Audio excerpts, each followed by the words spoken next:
Assalamualaikum warahmatullahi wabarakatuh. Kembali lagi bersama saya Sumadi Idrus, NIM 122650183. Kali ini saya akan mereview materi tentang pemrograman Arduino atau materi ke-8 dari mata kuliah Microcontroller oleh Bapak Pak Eri Musyar. Oke, yang pertama, bahasa program Arduino. Arduino menggunakan struktur bahasa C. Mekanisme pemrograman Arduino sama dengan microcontroller pada umumnya. Mulai dari membuat sketsa program, mengkompil, selanjutnya proses upload. Pada papan Arduino, pengisian program dengan metode upload ialah mengisi papan Arduino dengan program yang sudah berbentuk hex atau hasil compile dari bahasa C ke bahasa mesin. Oke, next. Program Arduino dapat dibagi dalam 3 bagian, yaitu struktur, nilai-nilai variabel, dan konstanta, dan fungsi. Struktur utama kita bisa lihat untuk memasukkan codingan dari setup. Fungsi setup dipanggil ketika sketsa program dimulai. Fungsi ini digunakan untuk menginisialisasi variabel, mode pin, penggunaan library, dan lain-lain. Kemudian loop. Setelah membuat fungsi setup, maka berikutnya adalah fungsi loop. Fungsi loop melakukan loop berturut-turut di mana program akan dijalankan terus-menerus secara berurutan pada loop yang mengontrol papan Arduino. Ini contohnya, Anda bisa lihat pada layar. Kemudian komentar digunakan untuk memberikan keterangan pada program yang dibuat. Komentar tidak dieksekusi, maka komentar tidak menambah ukuran file hasil compile. Cara membuat komentar ialah sebagai berikut. Anda bisa lihat pada layar. Selanjutnya, ekspresi bilangan.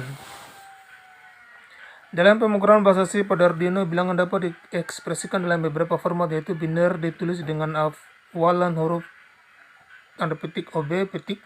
Contoh B1110010, desimal ditulis biasa tanpa awalan, contoh 435, oktal ditulis dengan awalan angka 0, contoh 0753, hexadesimal diawali dengan OX, contoh OX5A. Kemudian struktur kontrol. Setiap program yang dibuat membutuhkan suatu kontrol, tak hanya perulangan namun satu eksekusi dengan syarat tertentu juga diperlukan. Selanjutnya if, else. Seperti dengan if, hanya ada dua pilihan pernyataan perintah. Jika kondisi benar, maka perintah dalam if akan dikerjakan. Jika kondisi salah, maka pernyataan dalam else lah yang akan dikerjakan. Kemudian ada switch case. Pernyataan digunakan untuk memilih kondisi yang sesuai untuk kemudian mengerjakan perintahnya. Bedanya adalah kondisi yang diuji berupa nilai variabel. Jika variabel memenuhi syarat salah satu case, maka dia akan mengerjakan pernyataan atau perintah tersebut. Perulangan. While atau perulangan yang digunakan untuk membuat perulangan yang tidak terbatas selama kondisi dalam while benar. Perulangan while akan berhenti atau keluar setelah A mencapai angka 200. Kemudian perintah for digunakan untuk perulangan yang sifatnya terbatas. Anda bisa lihat pada layar Anda. Kemudian perintah return digunakan untuk memberikan nilai baik dari sebuah fungsi. Continue untuk melewati perulangan yang tersisa dari struktur looping, do, for, dan while. Break perintah keluar dari pernyataan keluar do, for, dan while juga digunakan untuk mengakhiri pernyataan dalam switch case. Dan selanjutnya ada sintaks. Semicolon digunakan untuk mengakhiri sebuah pernyataan. Situ Anda bisa lihat kondingannya dari kurung awal, curly brace. Kemudian hashtag define, hashtag include digunakan untuk memasukkan perpustakaan atau library di luar sketsa program. Selanjutnya ada operasi aritmatika, digunakan untuk melakukan operasi aritmatika. Operator aritmatika hierarki paling tinggi dibanding operator pembanding dan operator logika. Untuk operatornya Anda bisa lihat pada layar Anda. Selanjutnya ada operator pembanding, digunakan untuk membandingkan suatu data ekspresi dengan data ekspresi lain yang menghasilkan nilai kode logika atau boolean, benar atau salah. Tentu saja antara kedua data yang dibandingkan harus mempunyai tipe data yang sama. Bentuk dari operator relasional pembanding seperti pada tabel berikut. Untuk tabelnya Anda bisa lihat pada layar Anda. Selanjutnya ada operator logika, digunakan untuk mengekspresikan satu atau lebih satu data logika atau boolean yang menghasilkan data logika baru. Tabel operator logika dengan hierarki dari atas ke bawah sebagai berikut. Anda bisa lihat tabelnya pada layar Anda.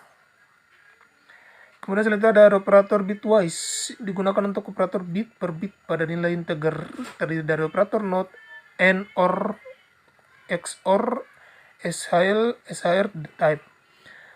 Dari namanya sudah jelas diketahui dari perhubungan dengan bit biasanya digunakan untuk memanipulasi data bertipe bit dari tipe data integer atau byte atau bit. Operator pertambahan dan pengurangan. Untuk penjelasannya Anda bisa lihat layar Anda, keterangan variabel, cara mendeklarasikan variabel, contoh dan lain. Sini ada tip, kemudian membaca data digital dan pinout.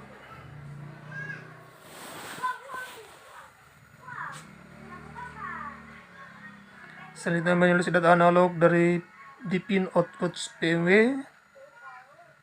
Secara contoh Anda bisa lihat pada layar. Kemudian time atau waktu, situ Anda bisa lihat codingannya pada layar Anda. Kemudian delay, mikrosecond, jeda program untuk jumlah waktu dalam mikrodetik. Ada 1000 mikrodetik atau milidetik dan 1 juta mikrodetik dalam detik.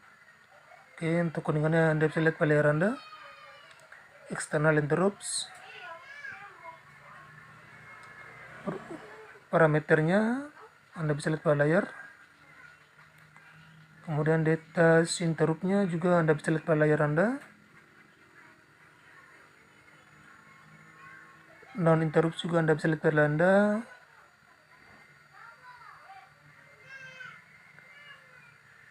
Nah, cukup sekian penjelasan dari saya tentang review materi pengenalan Arduino. Semoga bermanfaat bagi Anda. Lebih dan kurang mohon dimaafkan. Assalamualaikum warahmatullahi wabarakatuh.